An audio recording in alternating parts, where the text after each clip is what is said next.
Hello students, today let us start with the first chapter of Maths 2, that is the partition value.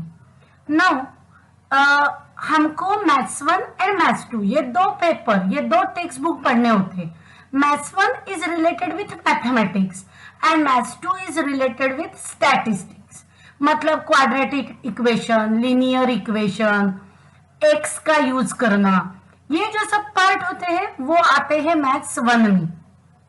And maths 2 मतलब जिसमें आपको mean, median, mode, ये जो हम आपने पहले ही सीखा है, deviation, cumulative frequency means Marathi में जिसको संचित वारंवारिता वगैरह बोलते हैं, मध्यगा, वो जो सब चीजें हैं वो आती है स्टैटिस्टिक्स में. सो let us start with the first chapter of Maths 2, that is partition value. Now meaning of partition क्या होता है? पार्टीशन मतलब डिवाइड करना, किसी भी चीज को डिवाइड करना. सो एक सिंपलेस्ट एग्जांपल ले लो कंसिडरेशन के लिए कि अगर मेरे सामने एक केक है स्क्वायर, इसमें का स्क्वायर शेप का, तो अगर वो केक मुझको सिर्फ अकेले को ही खाना है तो मैं डायरेक्टली इसको ऐसे ही खाऊंगी. फिर ये केक मुझ में और मेरे किसी फ्रेंड में डिवाइड करना है इक्वल पार्ट्स में. सो इसके यहां से मैं कट कर दूंगी तो ये वाला एक पार्ट एंड ये वाला दूसरा पार्ट, ऐसे दो इक्वल पार्ट बनेंगे. तो मतलब कितने पार्ट्स हुए? 2, बराबर. बट 2 पार्ट करने के लिए आपको लाइन कितनी खींचनी पड़ी? सिर्फ एक ही लाइन पे. Late us consider same cake को आपको 3 स्टूडेंट में डिवाइड करना है. So this is 1, 2. ये मैं अगर 2 कट कर देती हूं तो मेरे पास 3 इक्वल हिस्से आ जाएंगे. मतलब 3 हिस्से करने के लिए मुझको 2 पार्ट्स में कट करना पड़ेगा बेसिक मेरे पूरे केक को. सो किसी भी चीज को नंबर ऑफ पार्ट्स में डिवाइड करना सो दैट एवरी पार्ट की क्वांटिटी, एवरी पार्ट सेम हो, इसको कहते हैं पार्टीशन करना. सो हमको क्या करना है? हमको 3 टाइप के पार्टीशन वैल्यू पढ़ने हैं. So first one is quartile. Quartile का मतलब क्या होता है? क्वार्टाइल मतलब पाव हिस्सा, 1/4. मतलब मुझको कितने पार्ट्स करने? 4 हिस्से. फिर सेकंड वाला क्या है? It is called as a decile. Decile मतलब 10, दिए हुए चीज के 10 भाग करो. एंड द नेक्स्ट और last one is percentile. Percentile that means very much similar to percentage. So percentile मतलब दिए हुए डाटा के 100 इक्वल पार्ट्स करो. सो एक सिंपल एग्जांपल ले लो. मेरे पास 100 ब्लैंक कागज है, ये मेरे पास 100 पेंसिल्स है. तो अगर मुझको उसको 4 हिस्सों में करना है तो कितनी आएगी? 25, 25, 25, 25. हर एक हिस्सा आएगा 25 का. सो दैट 25, 25, 25, 25 टोटल हो गए 100. अगर डिसाइड मतलब मुझको 10 पार्ट में डिवाइड करना है, सो 100 डिवाइड बाय 10 मतलब 10 पेंसिल का एक एक पार्ट आएगा. ऐसे टोटल 10 हिस्से बनेंगे. मतलब यहां क्या होगा? परसेंटाइल में 25 के 4 हिस्से. सो 25 multiply by 4 it is 100. Decile में क्या आएगा?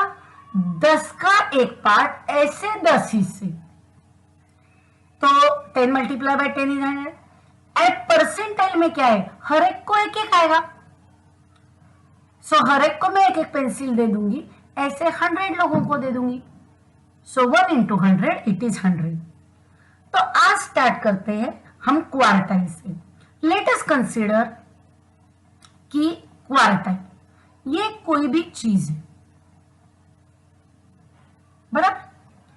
तो ये किया, उसको देखो इक्वली 4 पार्ट में divide. So that means this is your Q1, Q2, Q3 and Q4. But जब Q4 होता है वो चीज कंप्लीट हो जाती है. सो दैट्स वाई हमको सिर्फ कैलकुलेट करना है Q1, Q2, Q3. बराबर. सो डिसाइड के वक्त हमको कहां से कहां तक कैलकुलेट करना है? We have to calculate D1, D2 dot dot dot dot D9. क्योंकि जैसे ही आप D9 के ऊपर कट करोगे आपको अल्टीमेटली D10 मिल जाएगा. ये देखो, ये करके दिखाती हूं मैं आपको एक बार कि अगर ये मेरे पास कोई चीज है, उसको मुझको में 4 इक्वल हिस्से मुझको चाहिए, तो मैंने ये कट कर दिया. ये देखो. सो जब मैं ये पहला कट करूंगी मुझको मिल जाएगा Q1. जब मैं ये दूसरा कट करूंगी मुझको मिल जाएगा Q2. एंड जब मैं इसको यहां तीसरा कट दे दूंगी तो अपने आप ये 3 कट खत्म होने के बाद जो बच जाएगा ये होगा Q4. So that means Q1 यहां कट किया, दे दिया.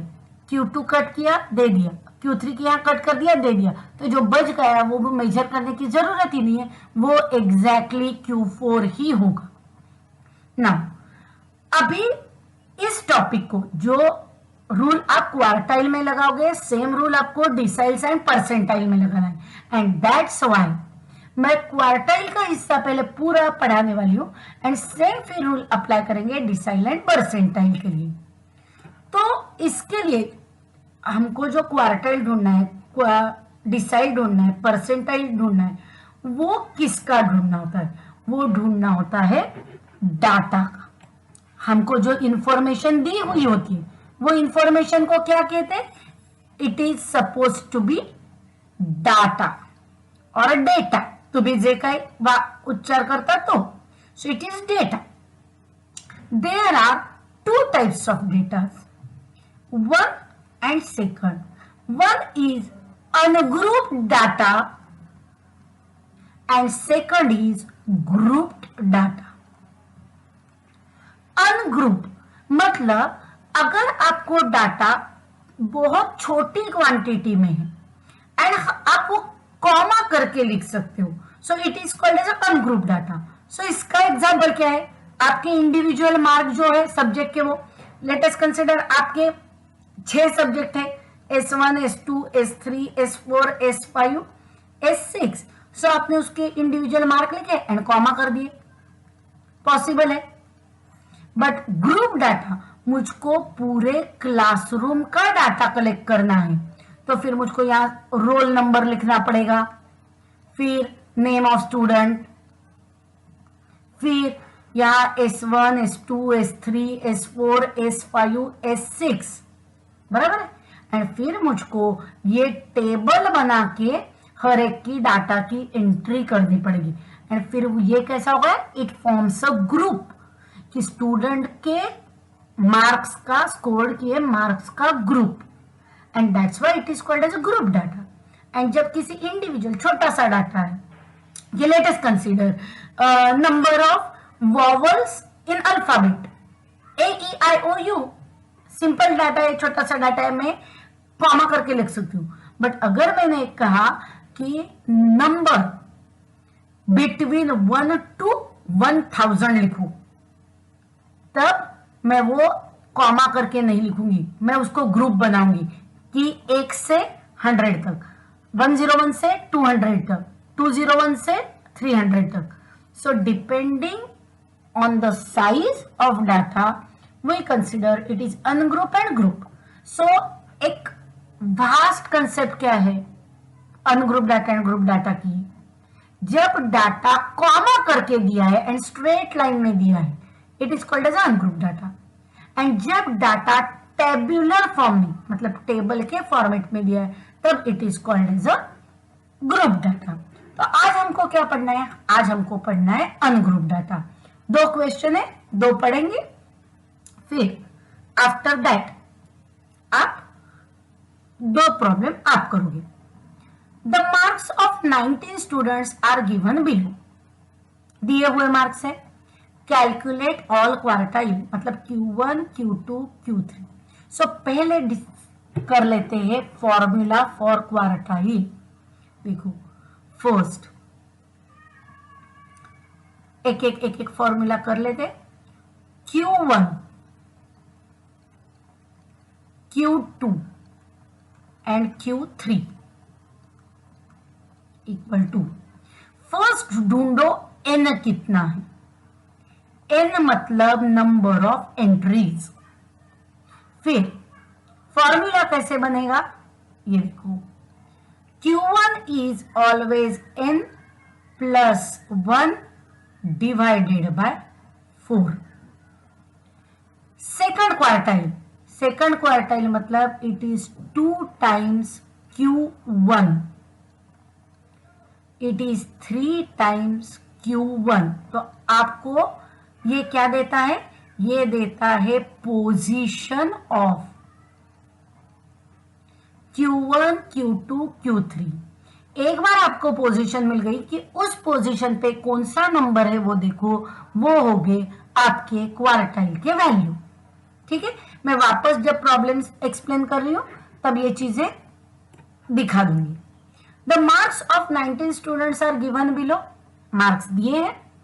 Calculate all the quartiles for about data. ठीक है, तो पहली चीज क्या करनी है, what is the first step, arrange the data in ascending order, मतलब सब नंबर को छोटे से बड़े के फॉर्मेट में उसको लिखो। So let us start with this. देखो इसमें सबसे छोटा कौन है, द स्मॉलेस्ट वन इज 21, बराबर ना। सो इट इज 21, सो मैंने लिखा 21। उसके बाद देखो कौन है, 21 के बाद 23, देन 23, 26, 28, 25, 25, 26। उसके बाद देखो क्या है, 27, 28 दिखा है कहीं आपको, नहीं। फिर दिस इज 29, 30 नहीं है, 28 यहाँ, 28, 29, फिर ये हुआ 30, 28, 29, 30, फिर 31,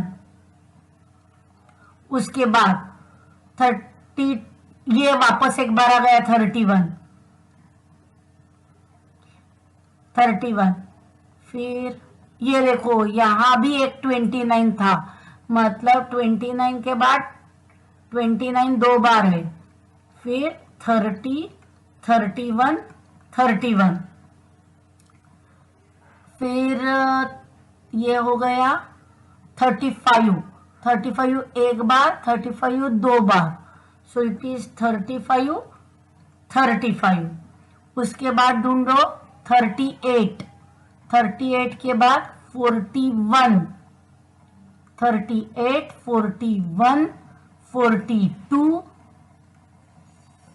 उसके बाद कहां दिख रहा है, देखो number 45, 47 and last is 50। Count करो बराबर 19 हुए क्या, 1, 2, 3, 4, 5, 6, 7, 8, 9, 10, 11, 12, 13, 14, 15, 16, 17, 18, 19 हो गए। तो पहला आपको क्या लिखना है, n is equal to, total थे 19। पहले ढूंढनी है position of Q1, it is n plus 1 divided by 4। n था 19 plus 1 divided by 4, so it is 20 by 4, that is equal to 5। Position of Q2,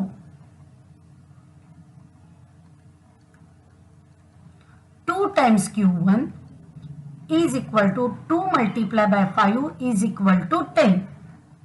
Similarly, position of Q3, it is 3 multiplied by Q1, so 3 multiplied by 5, that is equal to 15. Q3 3 multiply by Q1 15. ये क्या मिली मुझको? Position मिली, मतलब कौन सी जगह पे मुझको ढूंढना है। सो देखो पहले ढूंढो फिफ्थ वाला एलिमेंट, 1 2 3 4 5, ये है फिफ्थ वाला एलिमेंट। फिर 10 5 6 7 8 9 10, ये 10 11 12 13 14 15. So therefore value of Q1 की क्या है? 27, Q2 की 31 एंड Q3 की 41. एंड ये हो गया हमारा पहला क्वेश्चन कि और क्वार्टाइल ढूंढो। नाउ ये जो पार्ट है, जब नंबर ऑड होता है तो आसान होता है, अभी अगर नंबर इवन आता है तो आंसर आएगा पॉइंट में। चलो ये करके देखते हैं एक प्रॉब्लम। पहली स्टेप क्या है रिकॉल करो, arrange the data in ascending order, छोटे से बड़े के तरफ लिखो। सो 200 190 170, सो 170 सबसे छोटा, फिर 180, फिर 190, सो 170 180 190, फिर देखो 200 है क्या कहीं, दिस इज 200, फिर 210 220, सो इट इज 200 10 20, फिर और 200 वाला कोई है, हाँ ये है 280, फिर 300 कहीं है, नहीं है, फिर छोटा कौन है 310 20 30,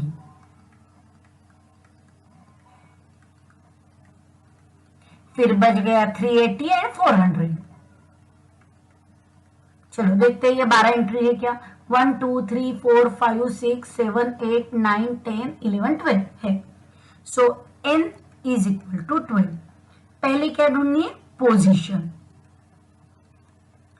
position of Q1 n plus 1 divided by 4.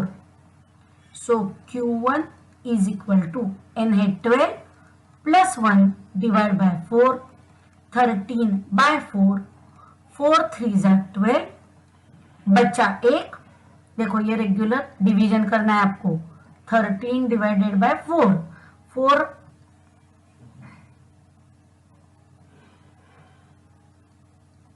4 3 are 12, बचा एक, दिया डेसिमल पॉइंट, आ गया 0, 4 2 are 8,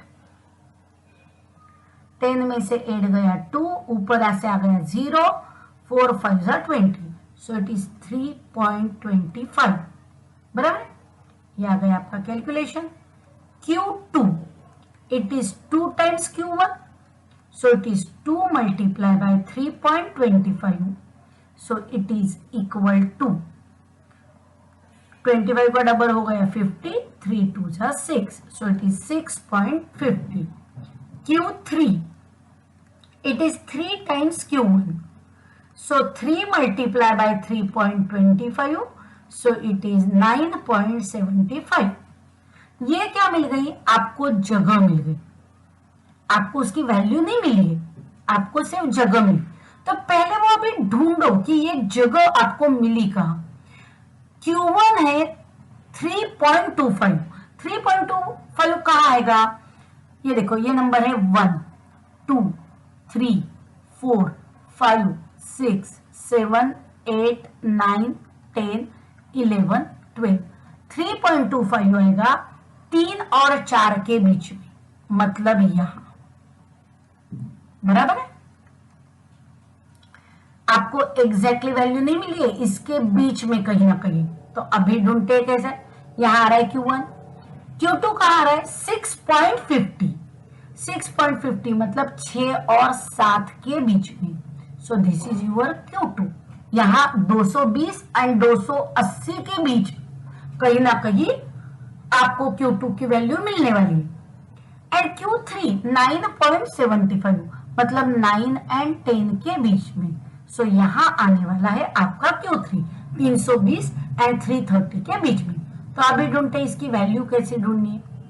वैल्यू ऑफ पहले ढूंढते Q1। ठीक से देखो, पहला वाला बहुत आसान था, या थोड़ा कैसे ढूंढना है 3 एंड 4 के बीच में। मतलब एक्सप्लेनेशन के लिए मैं साइड में दिखा देती हूं आपको। ये नंबर है 3, ये नंबर है 4। आपको इस पॉइंट तक अगर जाना है तो आप कैसे करोगे। आप यहां तक तो चल के आ गए, फिर यहां से आपको आगे इतनी जर्नी करनी है, बराबर है ना।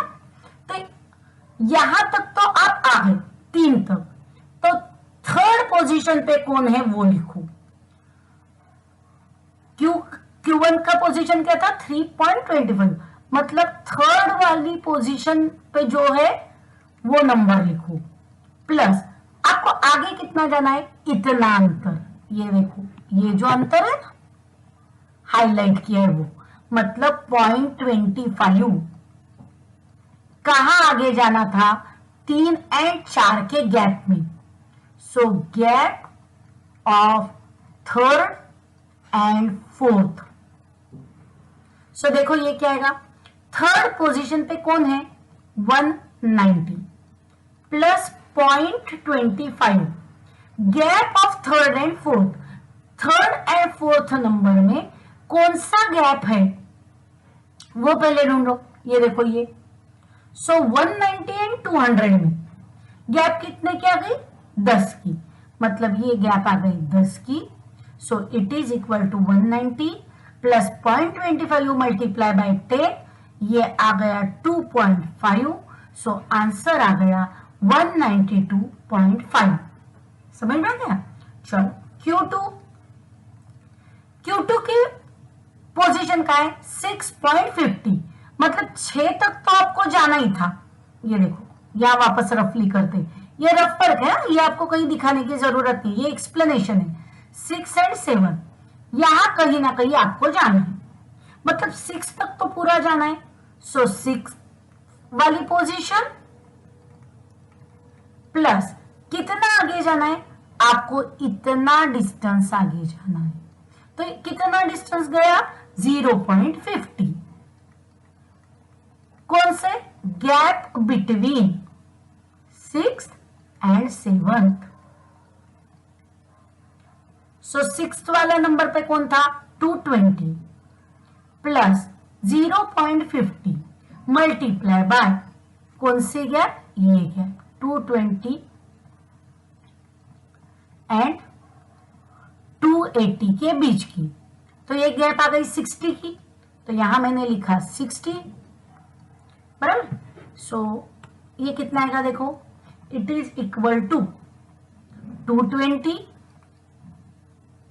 प्लस 5 6 30, ये एक 0, यहां 2 डेसिमल के बाद डॉट दिया, इसीलिए यहां हमने डॉट दे दिया। सो 220 प्लस 3 इज इक्वल टू 223। बराबर है क्या हमारा, नहीं हमारा गलत हो गया। ये देखो हमारा मतलब मेरा 5 6 30, 50 के ऊपर का एक 0, 60 के ऊपर का एक 0। ये देखो यहां 2 के बाद डेसिमल है, सो यहां 2 के बाद हमको डेसिमल देना पड़ेगा, मतलब यहां देना पड़ेगा। So it is 220 plus 30 is equal to 250। ये आंसर आ गया Q2 का। And last is Q3, same method से। Q3 का है 9.75, मतलब 9 एंड 10 के बीच में। सो पहले 9th वाला एलिमेंट लिखो। सो 9th पोजीशन पे कौन था 320 प्लस 0.75, कहां आगे जाना है 9 एंड 10 के बीच में। सो 320 एंड 330 की गैप है 10 की। So it is equal to 320 plus 750 multiply by 10 हुआ 75, मल्टीप्लाई बाय 10 हुआ 750, 2 के बाद डेसिमल मतलब 2 के बाद decimal. So it is equal to 3 27.5 and ये आ गया आपका final answer. So I think आपको समझ में आया होगा कि हमने पार्टीशन वैल्यू में एक बार हमने और वैल्यू ली तो हमको डायरेक्टली आंसर मिलता है। Even value is slight tricky one but करना आसान है। तो आप इसी तरह से होमवर्क के 3 प्रॉब्लम कंप्लीट करो।